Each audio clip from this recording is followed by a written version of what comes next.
Welcome to Living Chassidus. Together, let's live the Chassidus we learn. Okay, welcome everybody. We have today our Siyum Farbrengen for our Counting the Eimer Sfira Transformation Program. I want to first give a huge mazel tov to everybody who did incredible work. So a round of applause to everybody. It's a lot of work to maintain reading and to maintain your journaling, and the most hard work is to really actually change, which is kind of the topic for tonight. I want to give a mazel tov to Yehudas Hecht, Ariel Zuckerman, Brachi Kanelski, Shalomit K, Esther Citron, Callie Aronson, Ruta Cohen, Chaim Matasaf, Adina Lapine, Esther Malka Cohen, Ita Gurovich, Sharon Becker, Chana Simcha, and if anybody else signed up after that and I didn't see it, please let me know. It is not here yet due to our change of location, but the prize for tonight is the newest version of the My Story Volume 2. So a huge mazel tov to each and every one of you. You'll be receiving it as soon as it arrives. Mitzvah Hashem. Now, we have the greatest chus of it all because we actually get to speak with the author of the books that we so much love and that we so admire and that have changed so many lives. And we're so lucky to have Rabbi Jacobson. He is, he began the Meaningful Life Center and runs it incredibly. He is also married really well. We love Shandy. We love Mrs. Jacobson. She has spoken for us plenty of times and he's a world-renowned speaker. So round of applause for him. Thank you so much. Thank you. And continued congratulations to all of you, since I was here last a few years ago. As you probably know, many companies close after 12 months, so you keep going and growing. So that's beautiful. So I want to commend you. And all of you. Living Chassidus is a beautiful name. It captures the essence of it all. And that is to live it, not just to study it, and not just to philosophize and pontificate, but to live it. The Rebbe's most favorite expression, the one he most repeated in Farbrengen, is, as you may know, my real claim to fame long before the counting of the Omer and Torah Meaningful Life and 60 Days and other books, was that I was a chayzer and a maniach, which meant I remembered the hours and hours of the Rebbe's talks on Shabbos and Yom Tov.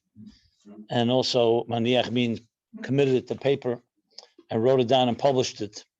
So I can tell you that the Rebbe's most repeated statement that he was said more than any other in all of Farbrengens over, we're talking from 1950 through 1992. So we're talking about 42 years, was that Torah comes from the word Heirah. Heirah b'chaim. So essentially, it's living Chassidus, living Torah. That you not just study it and not just follow it behaviorally or mechanically, robotically, but you live it. So excellent name, and I'm sure you all live up to its name. So thank you for the honor to share a few words. Sometimes it's better to remain an author that doesn't meet the people who read his books, because then you don't have to live up to any expectations or disappoint. But here I am. We already know we love you. Okay, great. And it's always an honor to share some words, but especially to the Noshim Sitkanius, which is the righteous women and the girls of this generation, that the Rebbe clearly said that you would lead us to the Geula, which of course comes through learning Chassidus, as Mashiach told the Baal Shem Tov. When he asked, when will you come? When will the master come? When will Mashiach come? He said, when the wellsprings of Chassidus will spread outward, which means, again, the same idea, living Chassidus that becomes a viable and a dynamic way of life. And I'm a firm believer, without any question, that Chassidus can and should provide a psychological blueprint for not just for Hasidim or even just for Jews, but for the entire world. In many ways, when we say that the world will be filled with divine knowledge as the waters cover the sea, what does that mean, divine knowledge? It means that the whole world will follow this blueprint And so I'm very much in my way, in a certain way, I would say my mission is to help translate Chassidus in a way that can serve as as the new 21st century true psychological model for life that helps us all live the best possible emotional, psychological, spiritual lives that we can, living up to the way the cosmic engineer created us and actualizing ourselves and fulfilling our unique calling in this world.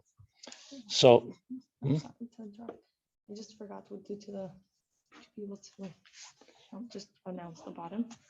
okay. So a word from the sponsor.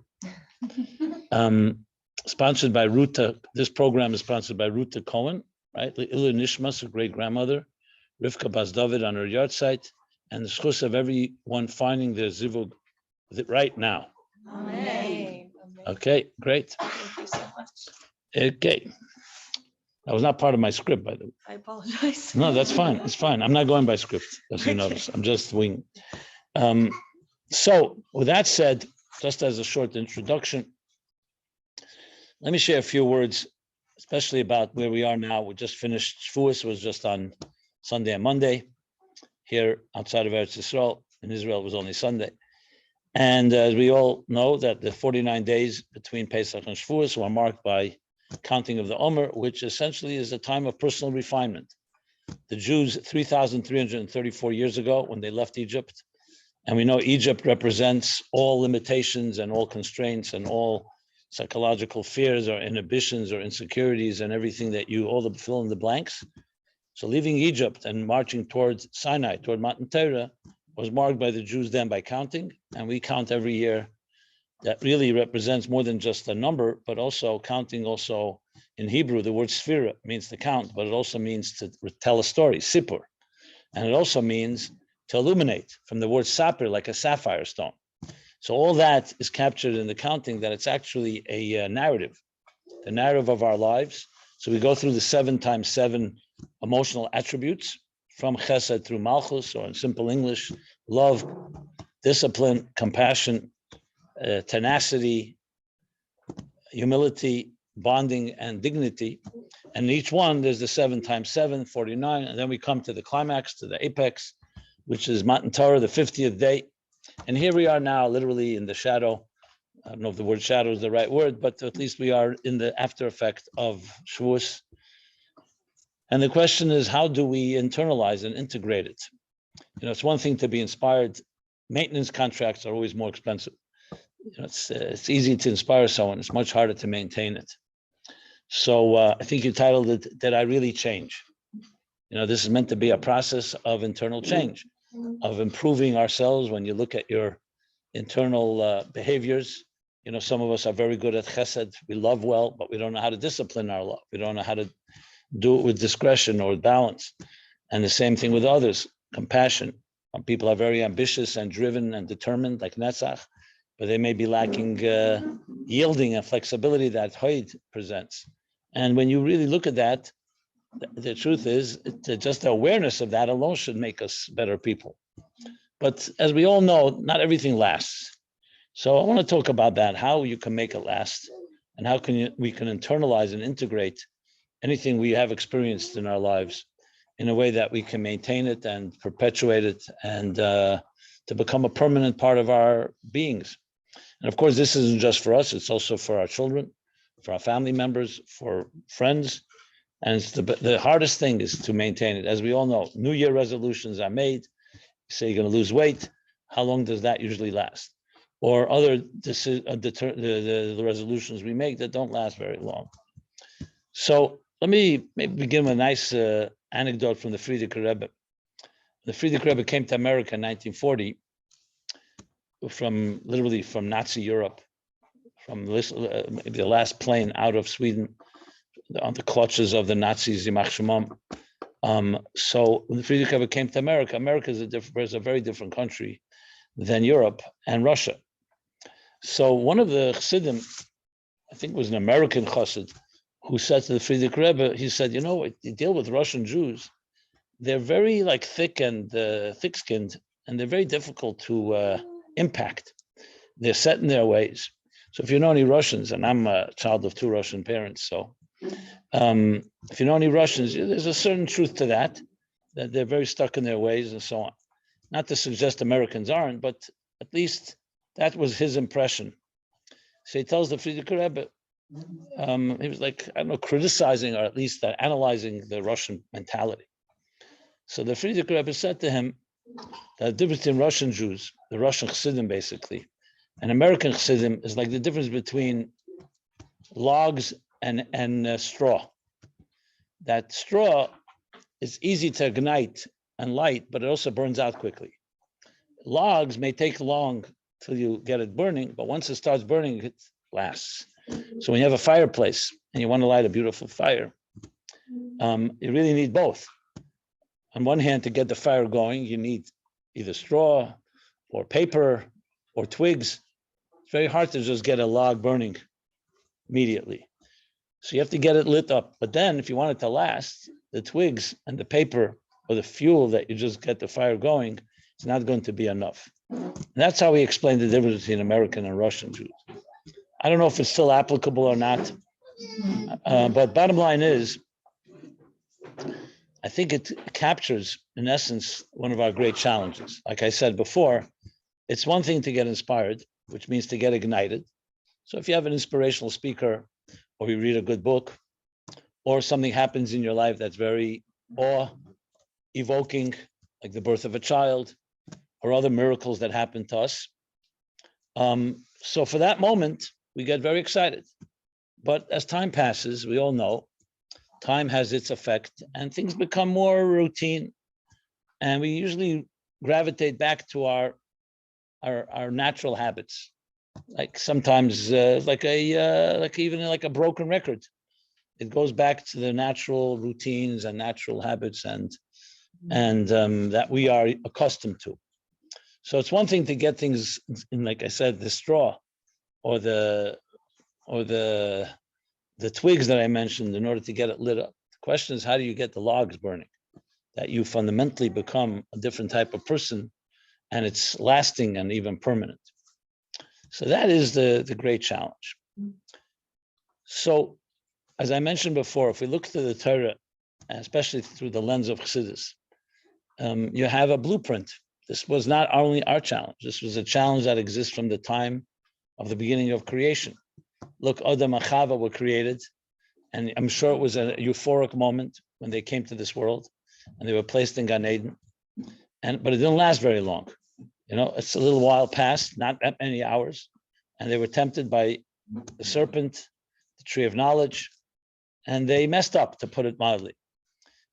However you explain it. And the same thing, the Jews received Torah, the greatest revelation in history, and not 39 days later, they're already building a golden calf. So it's not our problem that began in the 21st century, the 20th century, that we have difficulty maintaining excitement. So what does the Torah say? How do we deal with that issue? So I don't know if you're aware, but a few years ago, there was a book. It was a best-selling book. I'm not necessarily recommending it. I'm just mentioning it because I happen to have read it. It was called The Power of Habit. And in it, the author analyzes why habits are so hard to form and so hard to break. Even terrible habits, like, say biting your nails, or I mentioned overeating or other things that we find, even if we really wanted to break it and we really don't want to do it, why is it so difficult to break a habit? So you can say a physical dependent substance like tobacco or certain drugs or alcohol, the body physically gets addicted to it. So that's, of course, hard to break. But it's much worse, actually, when it comes to psychological habits. So his explanation, actually, very fascinating explanation, but it's very good to understand because, there's an expression in Tehillim, in the Psalms, that says, my enemies make me wise. If you want to understand how to deal with the challenge, you have to understand the challenge. And the more you understand it, the more you can diffuse it. It's like just like a doctor has to diagnose the problem before he recommends an intervention, medicine or exercise or something, God forbid, a surgery or anything like that. You need to understand the problem. Awareness of a problem is half the cure. So he explains the following. He says the brain, the human brain, which is created of course, by God in the most fascinating way, is the most powerful computer on earth. To the point that no machine can actually even replicate a human brain as much as we try. So the brain, in its infinite wisdom and design, figured out how to allocate resources properly. So, for example, you brush your teeth in the morning. Once you've done it enough times, the brain registers that this is something you want to do as a regular routine.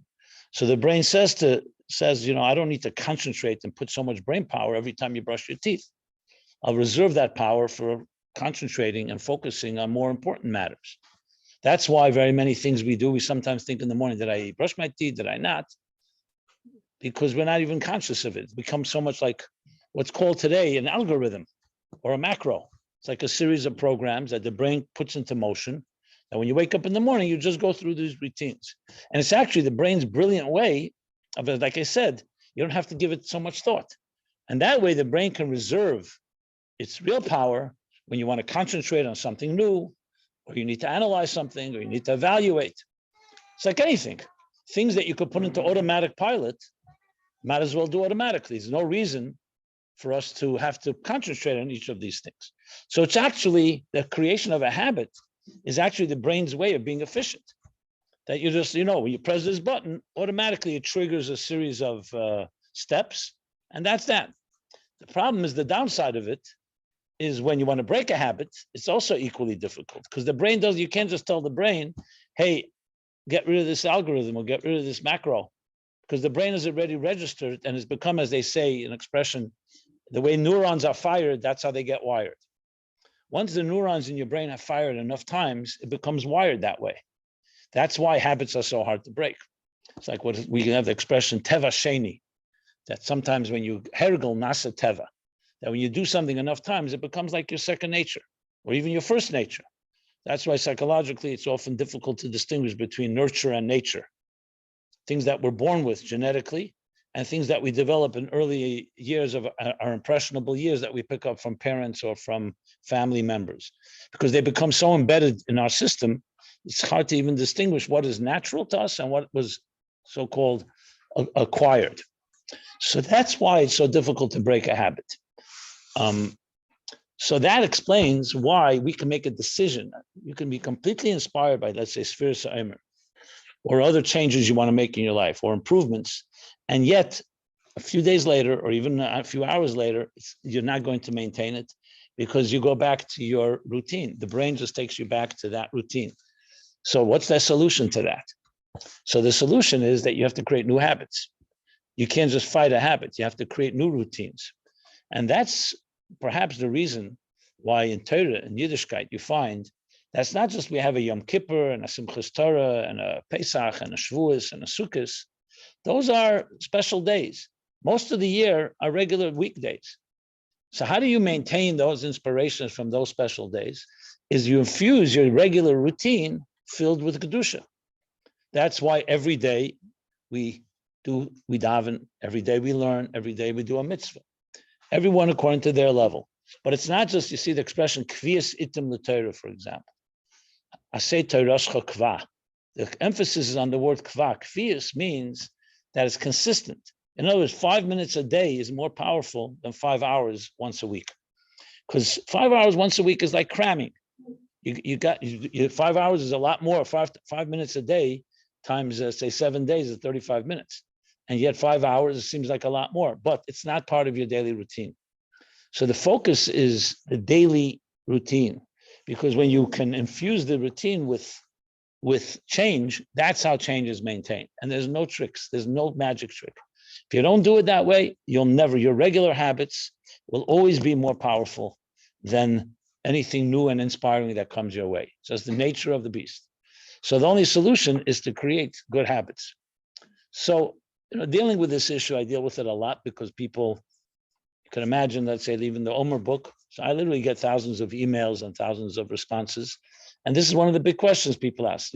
I followed the book, it was really great, but how do I maintain it? So I was thinking about it a lot, especially recently for different reasons.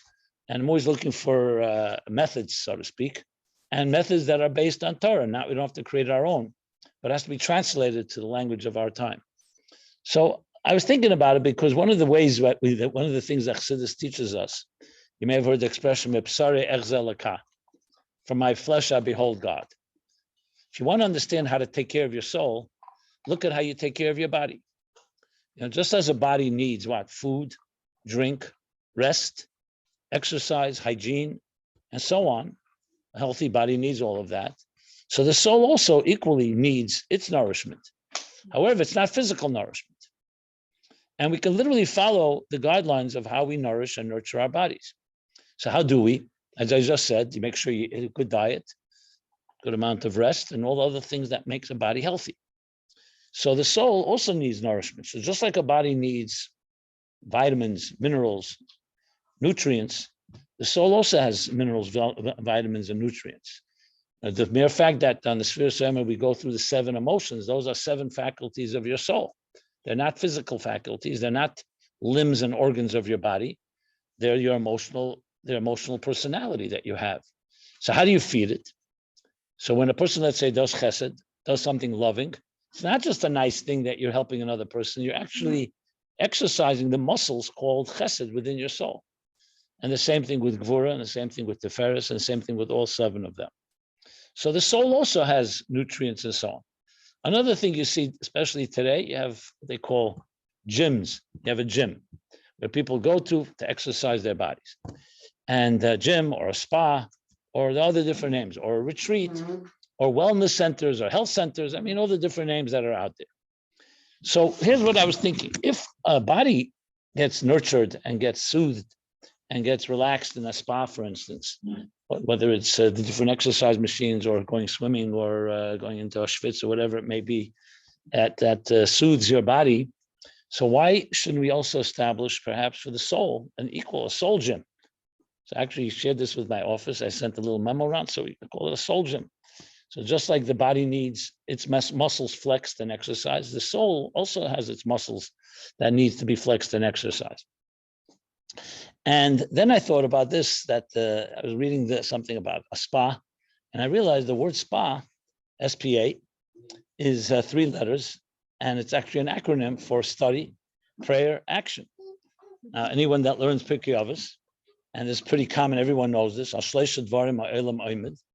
the last Mishnah in the first chapter in Pirkei Avos, which we read and learned between Pesach and Shavuos and continue to do so throughout the summer. So what does it say? What's Torah study? Aveda zuhi tefillah. Aveda shebelev zuhi tefillah. Prayer. And what is gemilas chasadim? Actions, and good acts of goodness and kindness. So spa is study, prayer, action.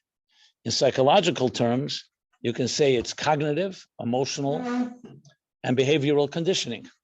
So that gives a little more sophisticated sound for those that are turned off by the word Torah, Aveda, gemilas chasad. Not to suggest that you are, but there are people, you need to use a little more, I guess, psychological terms. But that's exactly what it is. Our conscious faculties consist of our mindset, consists of our emotions and feelings, and it consists of our behavior. And you really want growth and change, you need to affect all of them. So essentially, the Torah tells us that every day you should study something. You should immerse your soul in your spiritual spa, to put it in this language, into the spiritual study, prayer, and action. So,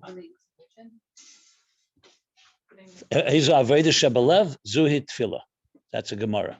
What is the service of the heart? That is prayer. Prayer is all about the heart. So I'm going to explain. So we all understand, or maybe not, let me explain. The cognitive conditioning is your mindset, how you see things, how you look at things. Some people look at everything very pessimistically. When you learn Torah, you learn Chassidus, it's meant to broaden your horizons, so you see the world in a more expansive way, in a more positive way. It's like when you climb a mountain, the horizons broaden, and you see the life much differently than when you look from the here and now.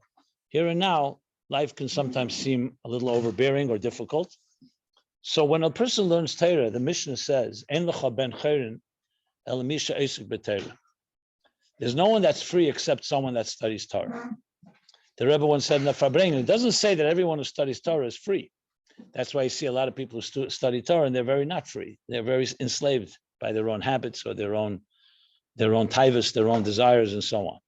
But why is it that without studying Torah, you cannot be free? You know why? Because anything but Torah is all the wisdom of the world, is all about this world. So even if it's science, and even if it's objective science, and even if it's high levels of understanding, whether it's mathematics or physics, or any other, the physical, social, or social sciences, it's still about understanding how the world works. So still, you're still trapped by the world, because you're still part of it. When you learn Torah, what are you really learning? You're learning about God's mind, not about the human mind. So it frees you, or to use the word transcends. It's transcendent because it opens you up to vistas that are not part of man-made creations. So when you're learning Torah, it literally opens you up to be a free human being because you're not bound by the natural gravitational pull of the needs of this world, basically by our survival. And it focuses on the more transcendent part of ourselves, which is what is our mission in this world? Why are we here? What does God want of us? What mark are we going to make in this world? We ask very different questions when you study Torah. When you study math, it's excellent stuff. It'll give you the dynamics, help you understand the logic of the universe. But it's only Torah that asks those big transcendental questions about why we're here and what is the purpose of life. That is the most freeing possible thing, because you're no longer, I think Einstein said it this way. He said, you can't correct a problem from the system where the problem was created. You have to go outside of the system. So every wisdom of the man-made wisdom is going to be part of the system. And the Torah gives us a picture from outside the system, how God sees the universe. And then communicated to us by Matan Torah, how we should see the universe through the eyes of God. So most people, for example, they say, I live my life. I'll try to be as comfortable as possible. I'll make money, take care of my physical needs, maybe some of my spiritual needs. But if we're not told that the world is marching and should be refined and lead us to the Geula, we would live Golas lives. Why would we not? We don't know better. Comes the Torah and Hashem says, no. I'm not happy with having just a life, that you should just have a life of survival. And even if you're happy and you're content and you're materially successful, I want you to change the world. I want you to refine the world. I want you to turn this world into a garden, into a dir b'tachtenim, into a divine home. That requires the Torah. No one could have told us that except God. Nobody would have come up with the idea of a Geula unless Hashem told us that I created the world for a purpose.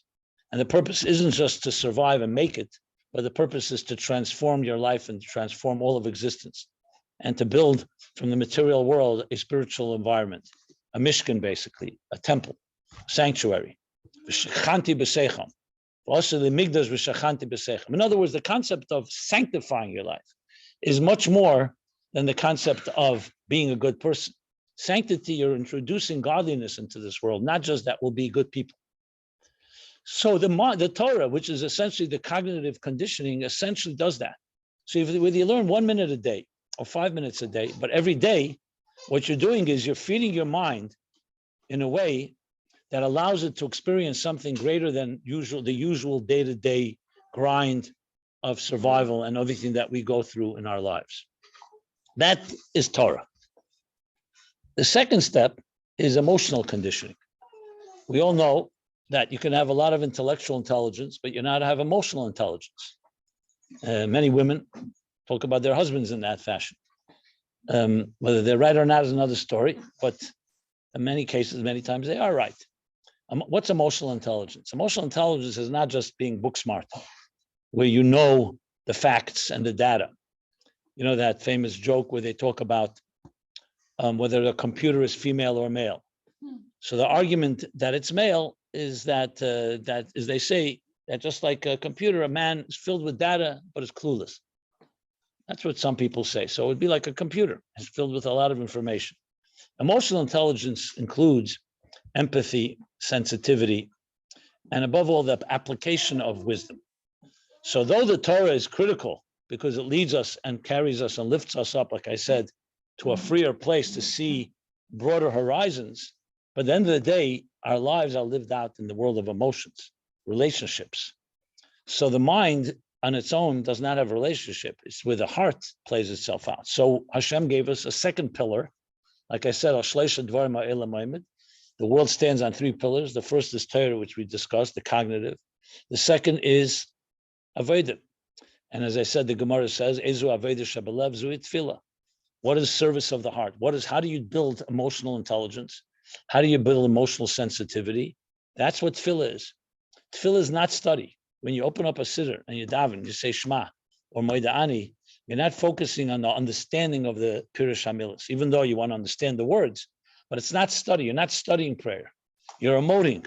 You're expressing your feelings to God, to your soul, to yourself, and ultimately it's meant to train and condition your heart to be a heart that is more than just driven by subjective whims and impulses, but a heart that's driven by higher goals as well.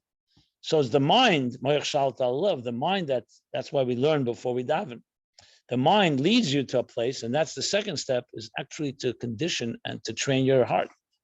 As a matter of fact, Sfira Seimer is all about the emotions. We don't even talk about Chabad. It's the 7 emotions from Chesed through Malchus. Because Chabad is meant to guide it and direct it, like the captain of the ship is the mind, but the ship itself is the emotions. So the second step of every day is to say it tefillah. Now it's true, we're not getting now into how much tefillah one is mechuyev. Each person has different responsibilities, women and men. But for example, saying the Moeda'ani, which is a small, short prayer, what is it really saying? It's all emotional. First of all, it's the emotion of gratitude. Moeda'ani, I acknowledge, I thank you. Second of all, it's acknowledging, not just acknowledging that you return my soul to me. We're saying, even though we don't mention Hashem's name, we're saying thank you for renewing my contract, for giving me another day, for making me indispensable, for giving me a mission in life. I mean, you can translate and interpret and apply Moeda'ani in hundreds of different ways, thousands of ways. The Rebbe was once asked by someone, which is his favorite prayer? And he said, Moeda'ani. And you see it, it's a very central theme in the Rebbe's Zchus. It's a famous Farbrengen in Yutas Kislev, Tovshin Chavov, which was 1965, where the Rebbe explained Moeda'ani. It's printed today, what's called Kuntres in Yonushal Teres Achsidus, where the Rebbe takes Moeda'ani and dissects it and analyzes Pshat, the Remez, Drush, Sod, and then Achsidus adds to all the dimensions. So Moeda'ani in its simplicity is actually the most important emotional condition you can ever have. I can tell you from firsthand experience in dealing with people and their challenges. So of course, there are short-term solutions whenever anyone's dealing with grief or anxiety or trauma or loss and so on. You need certain band-aids and short-term solutions. But long-term, there's no better preemptive and preventive medicine than a person knowing in their heart, not just in their mind, that they matter. That birth is God saying you matter, that you were put here in this world because you have a unique mission, you're significant. Because one of the biggest things that people are lacking, which is what people go to therapy for, and I don't think I'm valuable. Either I was not treated in a proper way, if we have parents who are not nurturing, or any form of abuse, or any form of even ignoring somebody, bullying, or the forms, whether it's subtle or more overt, all comes down to in being invalidated. Moeda'ani is the ultimate validation. I thank you for returning my neshama to me. Nothing more important than your soul, because your soul is your essence, and that's what gives you purpose, that you have a unique soul, and every morning that's renewed by the mere fact that you wake up, thank God. So Moeda'ani, if you really develop it, it comes from an emotional point of view, the most empowering statement. Imagine every one of you, those of you that are mothers, every morning with your children, not just to say every morning, I love you, but also that you were sent here to this world by Hashem. You're a gift that God sent here, and that you have something unique to accomplish in this world. And I'm here as your mother or father to help you accomplish that unique mission. If that was instilled and inculcated in each one of us, that became ingrained as part of our personality, how many problems would it preempt as we grow older? Knowing that significance. Many people really do not think that they matter that much. I'm not talking about everyone has their egos and so on, but ego doesn't always mean that it's a healthy ego. Being arrogant doesn't mean you're self-confident. It just means you're arrogant. Some people actually say, some people hide their low self-esteem with their arrogance. Some people hide their ignorance with their arrogance. We're talking about a healthy sense of self, where you really know that I have a critical role to play. And not to make you feel more egotistic as a result, but on the contrary, more responsible. So it's just an example of the emotional conditioning of prayer. And I just used one, Moidani. You could do the same with Shema, and you still Baruch Shamar, Ashra, whatever prayer it is, you can translate that into an emotionally empowering experience. And that's the second spa, study prayer, emotional conditioning. And finally, the third one, which is also a daily thing that we need to create a daily routine, is the A for actions. Kamilas Chasadim, which is the third pillar of the Mishnah states, literally means to bestow kindness. Goimel Chesed, to bestow, to give to others. But it's very clear, it doesn't just mean giving charity. It means every form of kindness, whether you invite a guest, whether you visit the sick, everything in the category of helping another person. But this is action-based. This is not just studying about Milas Chasad or praying and emotionally connecting.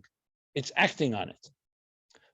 So this is the third of the triangle of this pyramid, which is the third element of conditioning. It's called behavioral conditioning. Because at the end of the day, we live in a world called Elam Asiyat. It's a world of action. If someone says to you, my mind is with you, my heart is with you, but they're not ready to sign the dotted line, they're not with you. It's very nice to say that. So the mind and the emotions are critical, but it comes down to, are you ready to act? Do you show up? Do you actually go and help somebody? So Gemel Chasadim, Gemilas Chasadim is the third.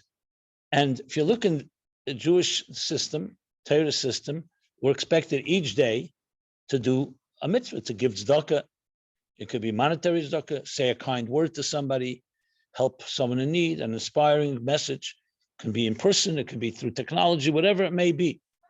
So to sum up, if we integrate, coming from Shavuos and coming from the 49 days of counting the Omer, of that period of refinement, if we integrate that into daily routines, that's the way you create new habits and good ones that have the power to counter the inertia that comes from bad habits, or just not even bad habits, just our old routines.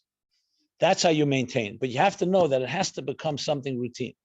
If it's going to be done only when you get inspired, or just like when you're in the mood, then it's not going to become part of who you are. Because you're dealing with, we have plenty of things that we're doing in life that are just part of our habits, our routines.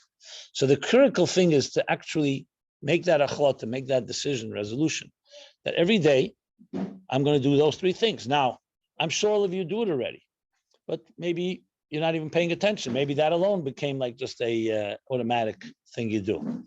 Secondly, we could always increase in it.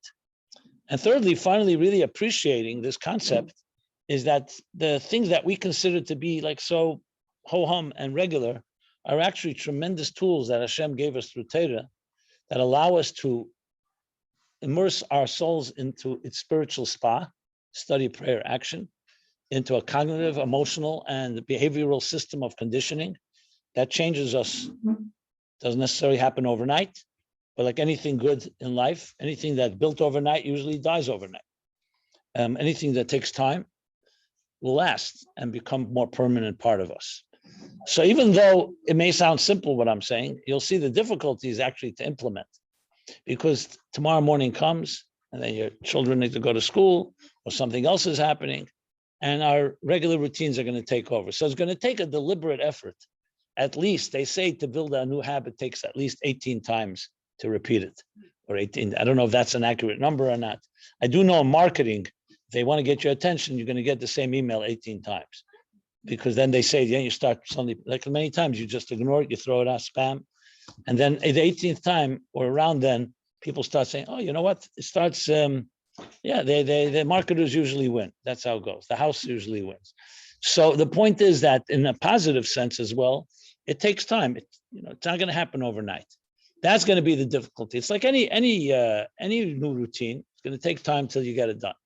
Now, one of the tricks of the trade is not to do it yourself, but to have a partner, like a chavrusa. It can be in learning, or it can be in prayer, or it can be in actions. Because then you both motivate each other. Whenever you have a partner, I'll take questions in a moment. Let me finish this. So having a partner is also a motivational thing. And that because it creates more accountability and a more responsibility and so on. And above all, it comes down to our own integrity, our own commitment to anything in life. So as powerful as the Omer counting is in its ability to help us refine ourselves, I'll just share with you, I got a call a few years ago from a psychiatrist in Salt Lake City, and he runs a rehab center there. For some reason, there are many rehab centers there. For drug and alcohol, people who are recovering from drug and alcohol addictions. And he told me, he's not Jewish. He said to me that he got a hold of the Omer book, this book, yeah. And he says it's the best book that he's ever found that helps his clients, his clientele, because he has them all have a journal. Maybe you got the idea from you, yeah. And it's required that every day they have to mark in their journal, how did they evaluate their own ability to love or discipline? And he says, and they evaluate it from 0 to 10. And then they have to say, how did they work on it to improve it or to harness it or to sometimes to discipline it, etc. And he says it actually works, because just to make a resolution, the way he put it was that I'm going to be a better person is too vague. It's just too abstract. It's too general. But when you have to specifically say, okay, today I'm going to look at whether I love too much. Sometimes I can suffocate somebody with my love. Sometimes I could spoil someone. So what is my discipline? How do I know where the boundaries are? Many people who love a lot don't have proper boundaries. There are other people, the other extreme. They're great at boundaries, but they're not good at giving.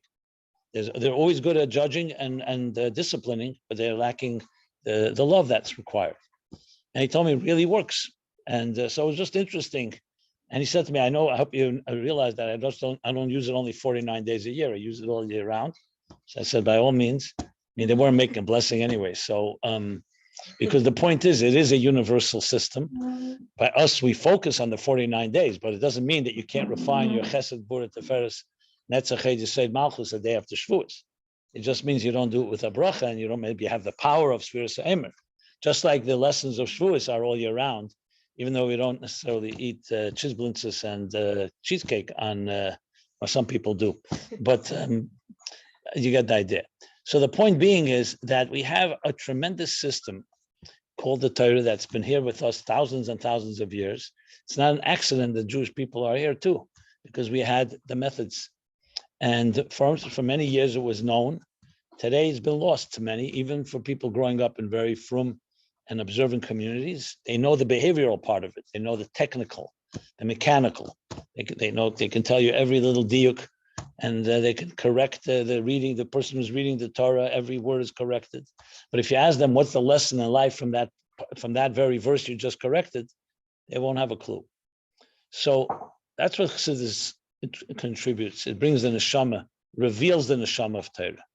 Nothing, no chiddush. It just reveals the vitality, the life force that makes things more pneumistic, more personal, more relevant, more dynamic. So when we look at it that way, then the 49 days have its power, the focus on the spectrum of our human emotions, which covers chesed through malchus. But then comes the daily routine, which is where the challenge, how do we internalize it? And immersing, think of your soul as in need of nourishment and in need of a gym and in need of a spa to exercise it, to flex its muscles, to nourish it, to nurture it, is a tremendous way of really saying that you're taking care of your soul as much as you take care of your body, and in a healthy way. And the Torah tells us the three pillars upon which the world stands, and we know Elam Katan Zeh Adam. The world doesn't just mean the macrocosmic larger universe, it also means the microcosm. Each human being is like a small universe, that we also stand on these three pillars, as I explained, the cognitive, emotional, and behavioral. And if we implement that on a daily basis, and especially teach the next generation, younger children are easier to teach because they're more impressionable and they haven't yet developed bad habits. So might as well teach them good habits. And just as we teach them physical hygiene and other good habits, it's also critical to teach them good spiritual habits. And when you do it that way, you then have, nothing is guaranteed, but you at least have something to rely on, resources on a daily basis that have the tools to actually create lasting and permanent change. And unfortunately, like I said, and unfortunately maybe, and unfortunately, there's no magic tricks. There's no pill. There's nothing you can say. The best proof is all these best-selling books that tell you seven tricks to do this, 7 tricks to do that. The best proof is they don't work, is they keep buying new bestsellers, because if it worked, why would you need another book to tell you how to love better or how to become a better person?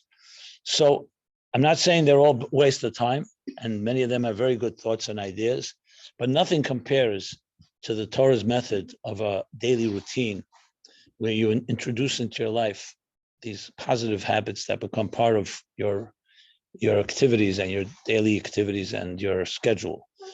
And I hope that I did some justice to this concept, tried to address the topic at hand, which is how we take whatever inspiration we got in the last 49 days and Zchus and move it into the next stage as we enter into the summer months.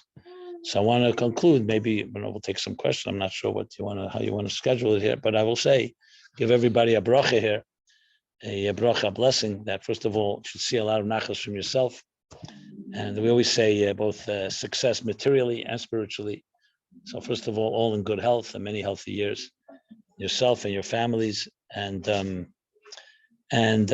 also spiritual health, emotional and psychological health, because Hashem doesn't give us a challenge that we don't have the resources to deal with, and that's why we spend time together, and we have mashpim or mashpiyas and mentors, and we have chassidus, which is a tremendous, indispensable resource and tool to help us understand our souls, understand Hashem, and understand why we're here in this world.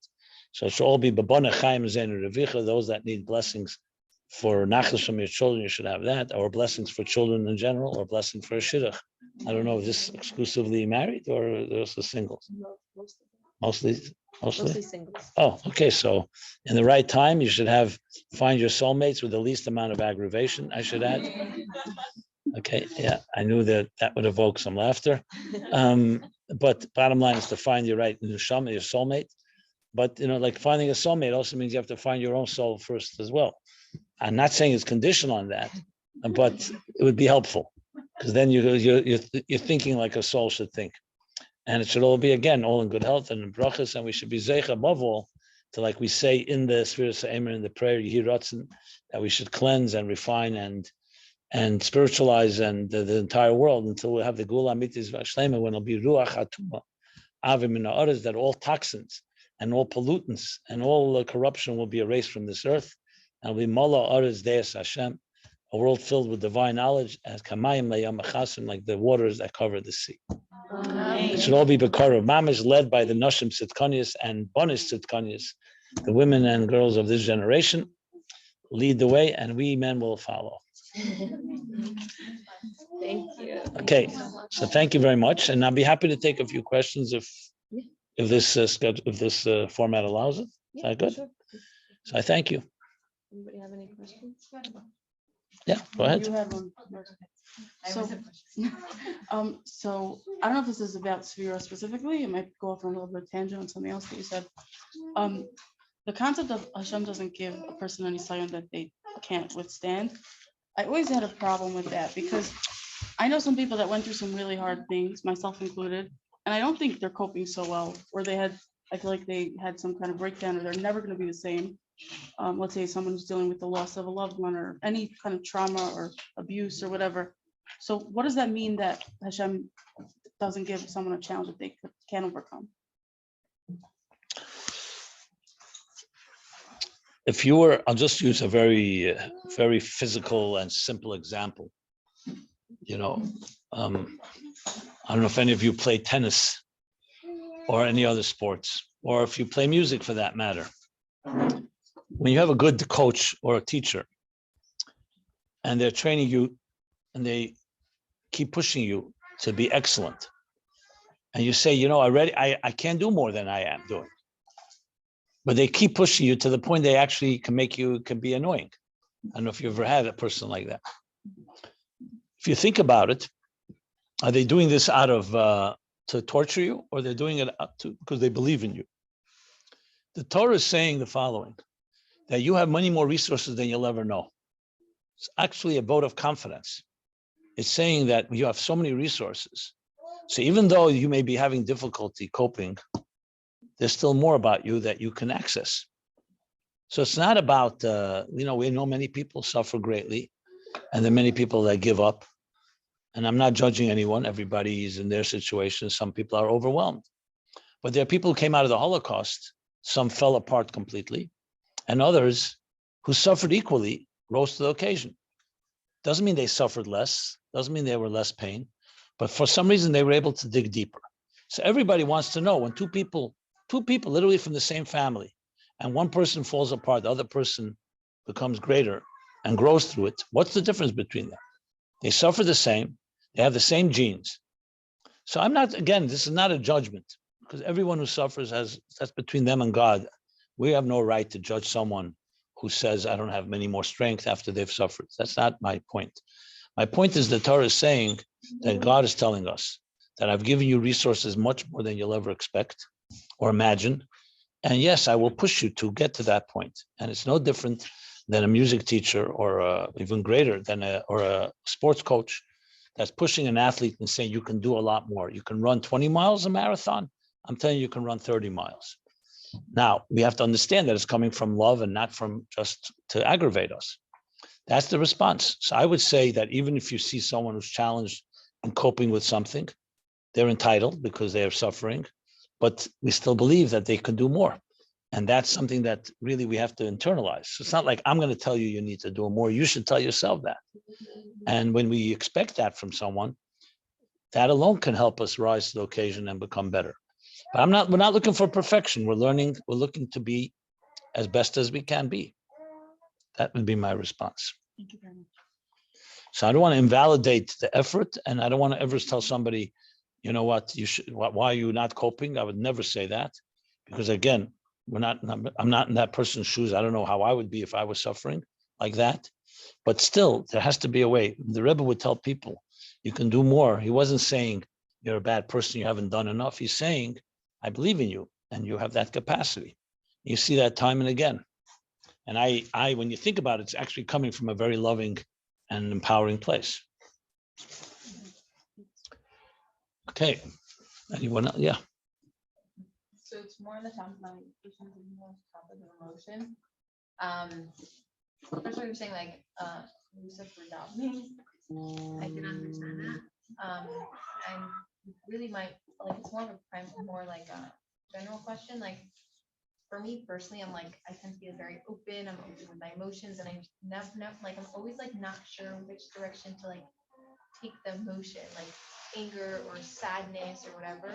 So I know like in the book we were working on it, but I'm saying like on a practical level, like what do I do? Like when you're feeling like emotionally like you're feeling upset or angry or whatever about something, like are you meant to like journal it out? Are you meant to go dive and like are you meant to like communicate do you know what I'm saying? Are you like meant, because like let's say I'd rather not communicate to someone because then it's going to come out in anger. And like at one point when I'm feeling calm, Okay, I have, understand. like, I understand. like, You can imagine you're not the only one with this question. Everyone who deals with emotions deals with this question. yeah, I know, I'm just a little bit more like open and emotional. Okay. Well, regarding your first question, first of all, even though women don't participate in a minyan, but the fact is when we daven in a shul, you're essentially davening like in a chavrusa, even though it's not like learning, but you are the synergy of many people together has power. And women have that also. You have people saying Tehillim together or other prayers. So maybe you wouldn't call it chavrusa, but it's definitely with other people. It just makes it more motivating. That's my response to your first question. Regarding the second question, there's no quick answer to that. It's case by case, a situation by situation. I'll just make a few comments, if I may. First of all, it all depends on what are the emotions, what's the cause for those emotional reactions? Are they legitimate, or is it your own issue? You know, maybe somebody, let's say, feels they were insulted by someone else.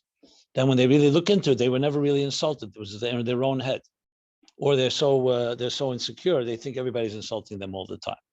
So you have to also analyze that, your own state. Let's assume somebody really hurt you. I don't mean you, but a person's hurt, and there's legitimate grievance. So this is the Torah, especially Chassidus, especially in Tanya, talks about it at length. How does one harness your emotions? Do you express the emotion? Do you withhold it? Do you channel it, and so on? So I don't have a quick answer because it all depends on the circumstance. For example, there's a pasuk in the Torah that says, "Im yidak leva adam yasicheno." If a person has anxiety in their heart, concern, they should yasicheno. So the Gemara says, what does the yasicheno mean? So one person says, one opinion is yasicheno from the word sicha, speak about it. Find someone to discuss it with and express it. The other opinion says yasicheno from tasamach, from the word heschadas, distract yourself from it. So the Rebbe Marash asks a very basic question. These seem to be contradiction. If you speak about it, it's the opposite of distracting yourself. You're dwelling on it. So which one is it? So he answers a very psychological response that Rebbe Marash does.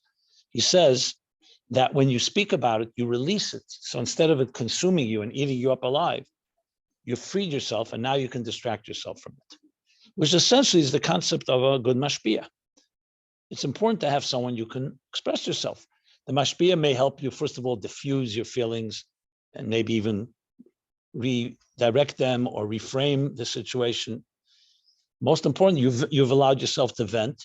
And sometimes we need to break the silence because when we carry it inside, it becomes very toxic and it implodes and can really kill you in a way, it consumes you. The person is really angry.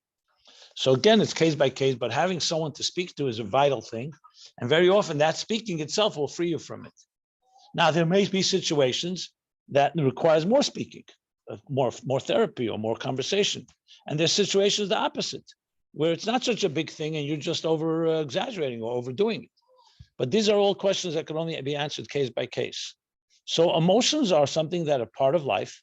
Every one of us has emotions. Some people bury their emotions and suffer silently or even go into denial. Some people the opposite. They can't stop talking about it. And I think you have to find a proper balance. In our day and age, this has become a bigger issue because many in the frum world, for many years, everything was covered up. We didn't talk about our pain. It was considered weak or considered not betochen or whatever. You don't want to rock the boat. And a lot of people don't like confrontation. We can be like pleasers. We just smile through it all, when in truth, that's not healthy. Maybe it's important to express yourself. The fact of the matter is the Torah absolutely says a person is allowed to, not only allowed to, must at times cry out. You see it all the time. There's a concept of crying, of expressing yourself emotionally and not being afraid of being vulnerable or being seemingly weak. It's actually strength when a person expresses their emotions. At the same time, it has to be done with moderation and the right place. You don't necessarily have to walk around with a poster in the streets and saying, "Hey, I'm emotional." There's a time and a situation for everything. So I would simply say you need to find someone where you can help. Remember, emotions are subjective and they can get the better of us. So it's always good to have someone to speak to. The Razah, the older brother of the Rebbe Rashab once said that when a person gets very angry about something, or they have a very strong desire and temptation, they should wait 18 hours before they act on it. It's a pretty long time. But even less than that, I would say, by the time those hours pass, usually things have gotten a little quieter. If we could control every emotion for that much time, generally speaking, it gets weaker. I can't tell you how many emails I've written that I've never sent because I got really angry at something and someone sent me something and I decided to just send them a blistering email. And then I realized, wait a second, before I press send, let me just keep it in my inbox and my outbox or whatever. And before I send it, and then overnight, I usually read it and said, you know what? Maybe I don't have to write it or send it. So there's many letters we can write to ourselves that we don't necessarily have to send. And then it's usually healthier that way. And if, by the way, the time passes and you come to determination, you still want to send it, then maybe it is the right thing to do. But in general, the more time you give something and patience, I'm not talking about an emergency situation where you must react quickly. More time you give it, generally speaking, emotions can be kept at bay or at least harnessed or tamed. That's my general response to what you're asking. Thank you so. Okay, so thank you, everyone. Thank you. It was great being here. And with this, we conclude, right?